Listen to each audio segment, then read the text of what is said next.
Hello and very warm welcome at Amish Shackle 5858. I am Amish Shackle. Following news have been reported by American, European, Asian, African, Australian news channels and the news agencies. So please let's go to the headlines.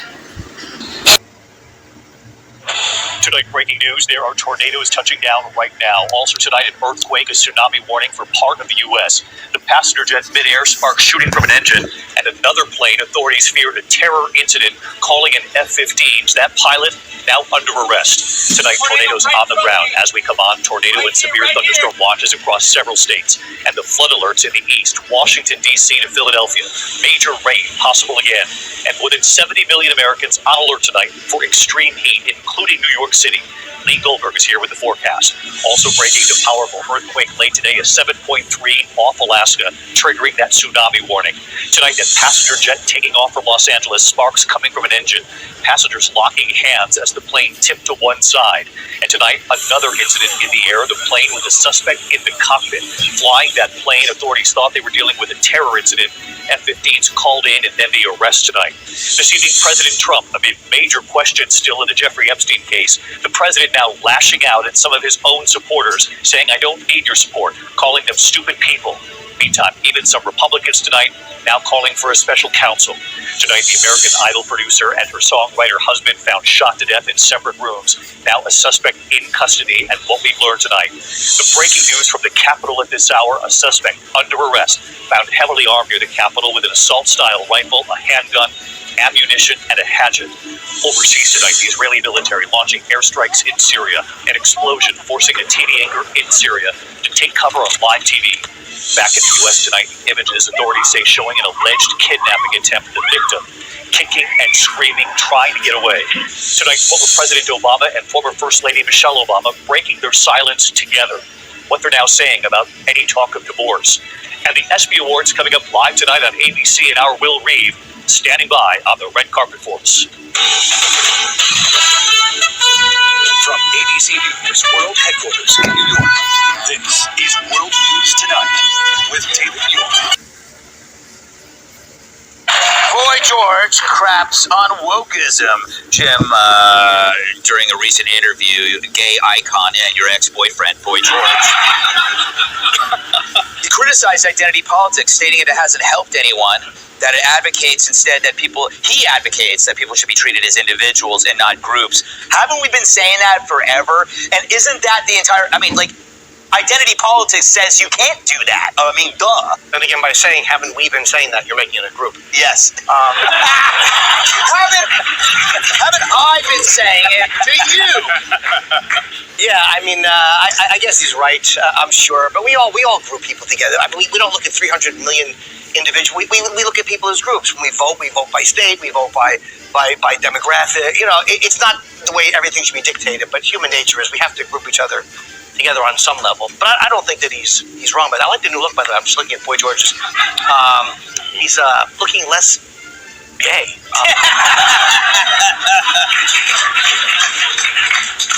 Yeah. Thinner, too? Thinner? I don't know. Maybe he's on Ozempic. Anyway. Great hat. Yes. You might say he's a chameleon. A karma chameleon. Oh. Shut up! Come on! Shut up! So, Glenn, do you know that there's this amazing study that found that individuals in different identity groups have more in common with individuals in different groups? Meaning a black guy can have more in common with a white guy than the black people in his own group. And that is, and it's like when you think about it, yeah, that's obvious because there's all these other variables involved. But identity politics has to brainwash you to think that that's not possible. Yeah, it is all political. And it's true. Dividing us into groups so that we can fight amongst each other, right? Yeah. But this nation, and I strongly believe this, is a place where everybody is equal under the law. Mm-hmm. It hasn't always been that way. It's one of the things that makes us exceptionally unique. It hasn't always been that way. People have fought and sacrificed so that it is. And I find it ironic and insulting now that the folks that are persistently and consistently criticizing the sins of our past Now, are those folks, are these folks that are engaged in this identity politics? There should only be one identity in this country. We should all identify as Americans. That's it.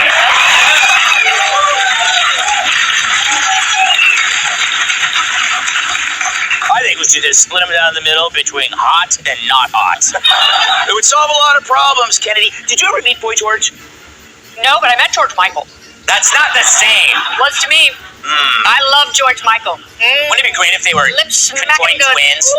Boy George. No, that would be awful because George Michael is dead. But they and could- Boy George would have to be lugging his dear brother's corpse around for the rest of his life. But their name would be Boy George Michael. What if they got married? That would be beautiful. It's been really beautiful. Yeah, really. What could have been? No, I know. So sad. I'm proud to be a gay American. What's the next lyric?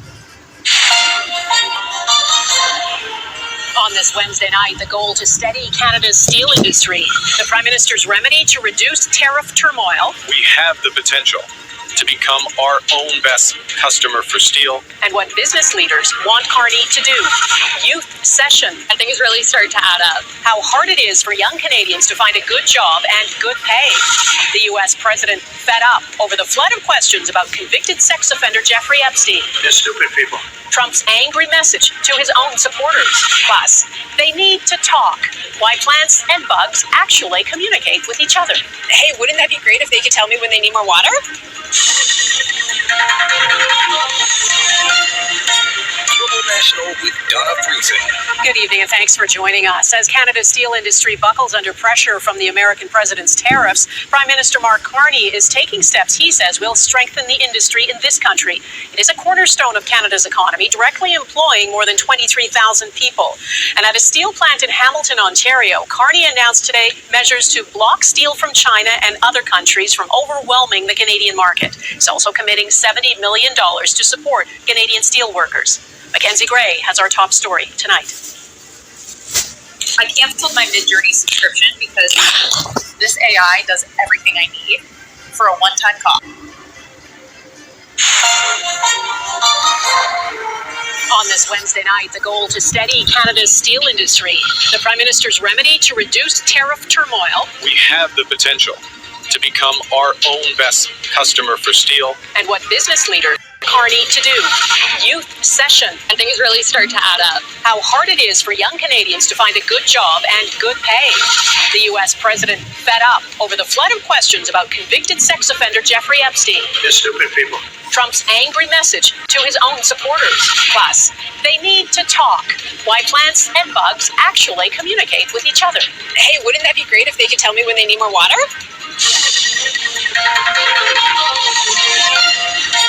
Global National with Donna Friesen. Good evening and thanks for joining us. As Canada's steel industry buckles under pressure from the American president's tariffs, Prime Minister Mark Carney is taking steps he says will strengthen the industry in this country. It is a cornerstone of Canada's economy, directly employing more than 23,000 people. And at a steel plant in Hamilton, Ontario, Carney announced today measures to block steel from China and other countries from overwhelming the Canadian market. He's also committing $70 million to support Canadian steel workers. Mackenzie Gray has our top story tonight. Mark Carney. And France24.com. Good morning, I'm Oliver Farry, and this is Daybreak. Syrian interim leader Ahmed al-Shara tells the country's Druze their protection is a priority after days of sectarian violence.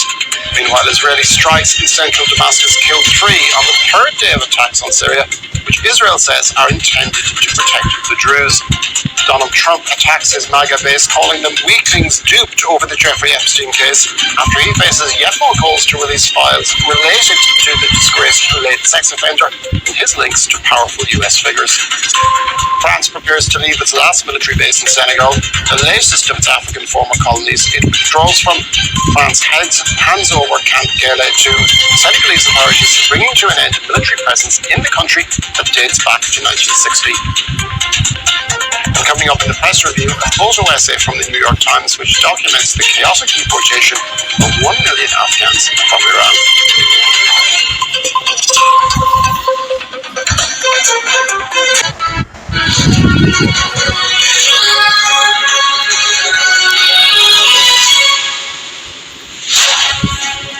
morning, it is 6 o'clock. On breakfast today on Sky News, how breakthrough IVF treatment is eradicating a devastating illness that has no cure.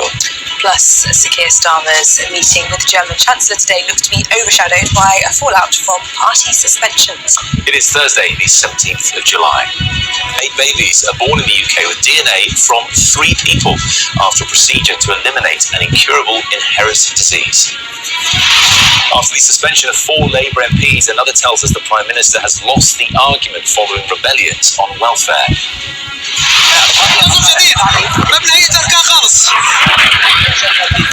Syria's interim president condemns Israeli strikes on Damascus, saying the Druze minority, which Israel is aiming to protect, able to Syria.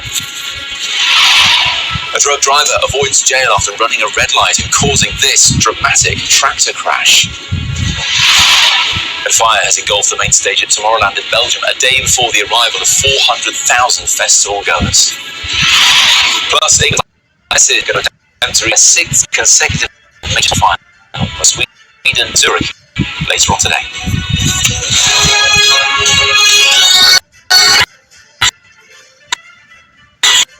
It's good with this. All you have to do is nominate them at australianoftheyear.org.au.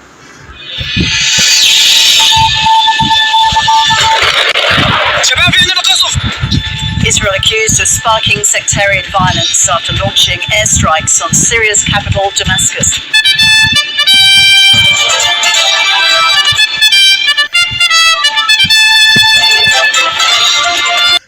Fresh details. 2 teenagers are charged with murder of the stabbing death of a man on Queensland's Sunshine Coast. The National Roundtable on Child Safety gets underway as another childcare worker is charged with abuse. And the Prime Minister wraps up his China tour, meeting business leaders in the central city of Chengdu and catching up with a panda with a connection to Australia.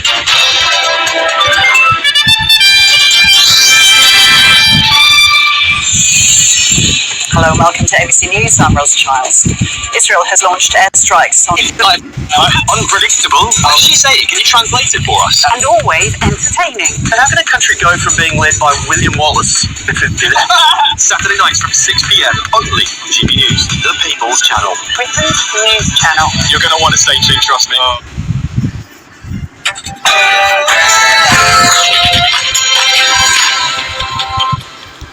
Good morning. The Afghan data disaster raises concerns of eye-watering compensation payouts. Rumours the taxpayer could foot the bill for up to £1 billion in damages. As questions are raised about who in government knew what and why it was hidden in plain sight. The Prime Minister suspends 4 Labour MPs after a series of rebellions, but could they jump ship and join a new Jeremy Corbyn-led far-left coalition? Meanwhile, Sir Keir gets on with business as he prepares to meet the German Chancellor Friedrich Merz in hopes of signing a shared defence deal. Pakistani airlines are allowed into Britain for the first time in 5 years, but just why has the government chosen now to lift the ban? We'll get the very latest details with Charlie Peters. And BBC backlash as the broadcaster's head of news claims Hamas's government is different to its military wing amid an ongoing BBC documentary row. It's fire!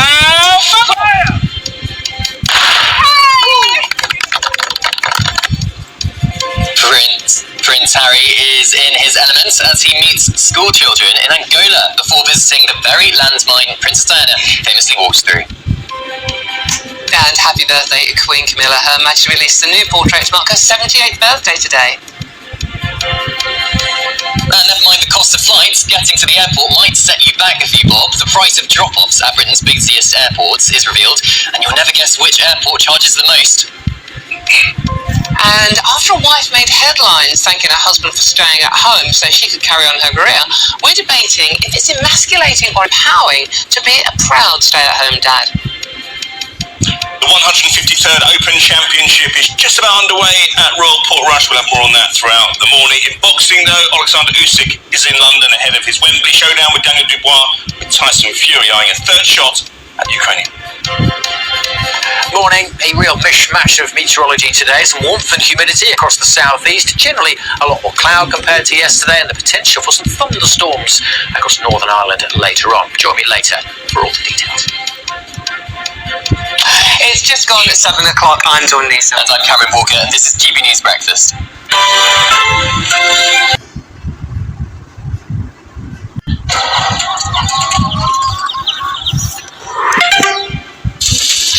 This is DW News live from Berlin. Hopes for an end to the violence in southern Syria.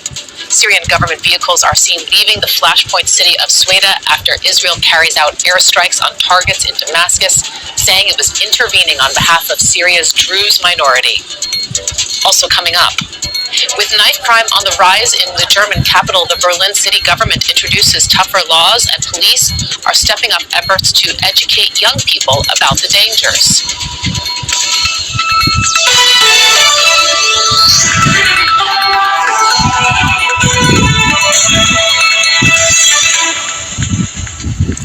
I'm Sarah Kelly. Welcome to the program. Syria's interim president said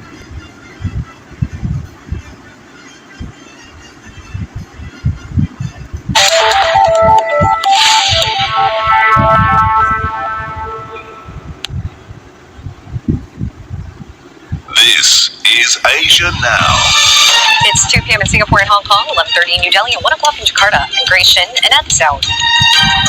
U.S. President Donald Trump hints at new trade agreements with India and the EU, while warning more than 150 countries to expect notices of their tariffs soon. Despite trade uncertainty, Singapore's key exports marked the fastest growth in a year in June after an unexpected decline a month earlier. And at least 2 people killed after torrential rains lashed parts of South Korea, with more than 1,000 people evacuated. Landslide alerts have been raised for the highest levels for several regions.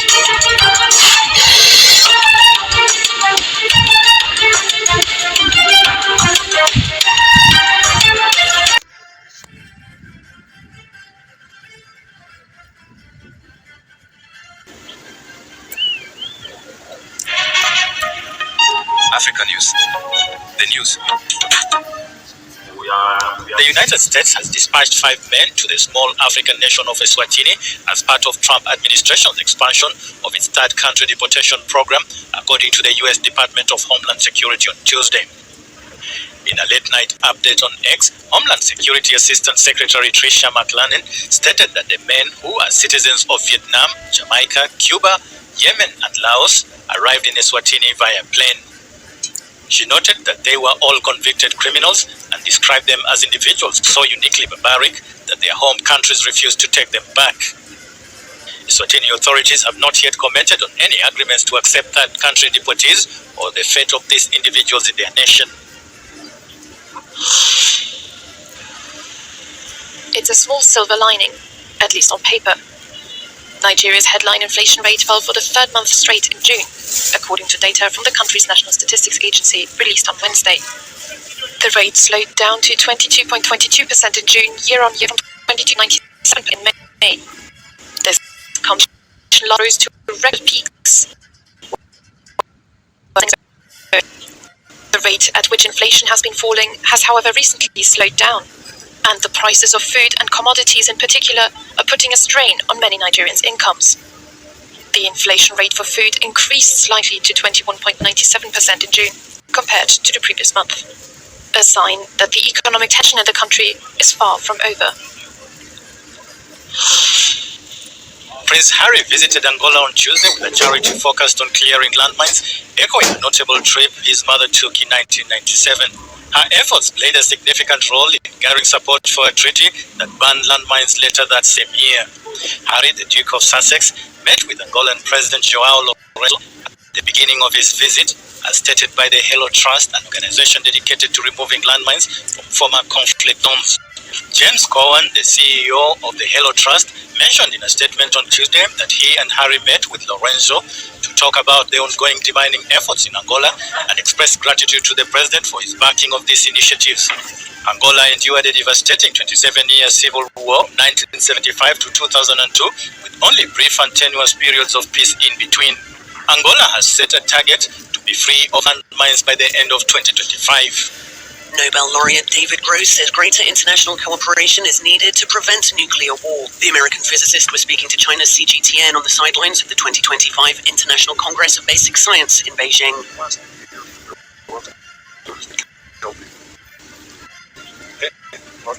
People, powerful countries, including this country, my country, Russia, and many other countries have studied this problem. China, the United States, and Russia especially, can definitely start to. Gross also called to remove the obstacles to scientific exchange that have been put in place to protect military and industrial secrets. And international harmony. Scientific culture. We treasure disagreements, arguments, competition between ideas, where the judge is nature, and not power or force or superstition. Science is universal. The laws of science, physics, apply everywhere in the universe, not to speak of the earth. We all are asking the same questions, and we benefit enormously from collaboration, cooperation, discussion. Gross expressed his hope that scientists could serve as a bridge between different nations through what he called scientific diplomacy. Gross won the Nobel Prize in 2004 for his work on the structure of matter. Barcelona star Lamine Yamal could face an investigation for reportedly hiring people with dwarfism as entertainers during his lavish 18th birthday party last weekend. Spanish authorities have asked prosecutors to open a probe into the allegations, condemning the event as a return to the Middle Ages. Disability rights activists have also criticized the alleged hirings and said they will take action legally and socially against those responsible. But Yamal has his defenders, with one of the alleged entertainers telling Spanish radio station RAC1 that they were all treated with respect. In May, Yamal signed a contract extension to stay at Barcelona until 2031. Stay connected with Africa with the Africa News app. The president lashes out at the chairman of the Federal Reserve. He's a knucklehead. And at fellow Republicans alleging a cover-up in the Jeffrey Epstein case. They're stupid people. From the CBS News headquarters in New York, this is the CBS Evening News. Good evening, I'm John Dickerson. I'm Maurice Dubois. As you just heard, President Trump's frustrations were boiling over today. He's angry at fellow Republicans he believes are obsessed with the Jeffrey Epstein case. More about that in a moment. He is also angry at Jerome Powell, the chairman of the Federal Reserve, for not lowering interest rates. The latest report showing inflation rising last month made a rate cut less likely. Powell was nominated by Mr. Trump during his first term and renominated by President Biden. But President Trump has been floating the idea of firing him as recently as last night for not cutting rates quickly enough. He does not have the power to fire Powell or to even interfere with the Fed, an agency designed to be independent to keep politics out of decisions on the interest rates we pay when we borrow money. By today, the president was denying he had any plans to fire Powell before his term expires. Nancy Cordes is following the do-si-do at the White House. Nancy? John, good evening. The prospect of Trump even trying to fire Powell alarmed Wall Street CEOs and Republican senators alike today. They warned it would shake global confidence in the U.S. financial system and exacerbate the problem that Trump says he wants to solve. He's a knucklehead. The president's mixed messages about Fed Chair Jerome Powell had all of Washington confused today. But the word is he's going to get fired. You don't believe that's something the president would do? Trump has complained bitterly about Powell for months. He's done a lousy job here. You know what he has to do? Lower interest rates. But last night, CBS News has learned Trump went further, indicating to a group of lawmakers that he is ready to push Powell out. Just the possibility of that pushed the dollar and the stock market down today, until Trump said it is highly unlikely he'll fire Powell. No, I talked about the concept. Tonight, the major tornado threat in the Midwest, the giant twister tearing across parts of Wisconsin. Drone footage showing a massive funnel cloud forming and sending debris flying through the air.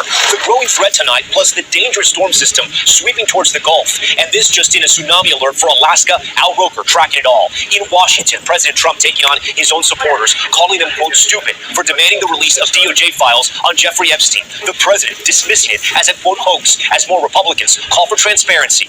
Also tonight, a man arrested on Capitol Hill found with guns, knives, a bow and arrow, and a sword, as political violence is keeping lawmakers across the country on high alert. The all from air traffic control. Officers on the runway with guns drawn after a suspect stole a plane and refused to land. The disturbing child abuse investigation. Police say 21 children, all living in the same home, birth by surrogate mothers, a California couple under arrest. We speak to one woman fighting to get her baby back. The iconic piece of Star Wars history heading to auction. How much it could go for. And finally, message in a bottle that launched a love story, now connecting two couples across an ocean 13 years later. Nightly News starts right now. This is CC Nightly News with Tom Yonas. Hey, as we come on.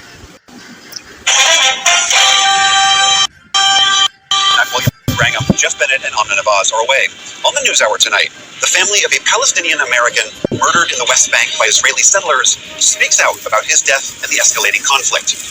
Rural public media stations face an uncertain future as the Trump administration moves to slash funding.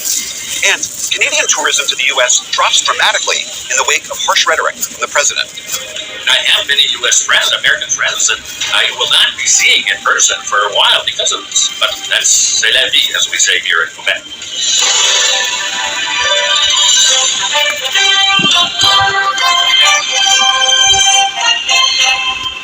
Major Democracy Now!, democracynow.org, The War and Peace Report. I'm Amy Goodman.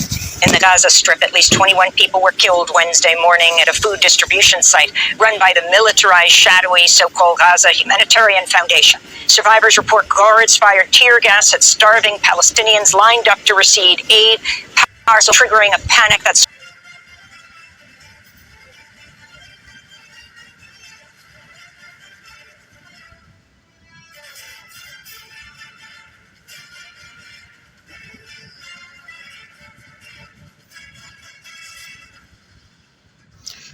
Thank you very much for giving time to Amish Shackle 5858. I am Amish Shackle. Have a good life. Bye-bye.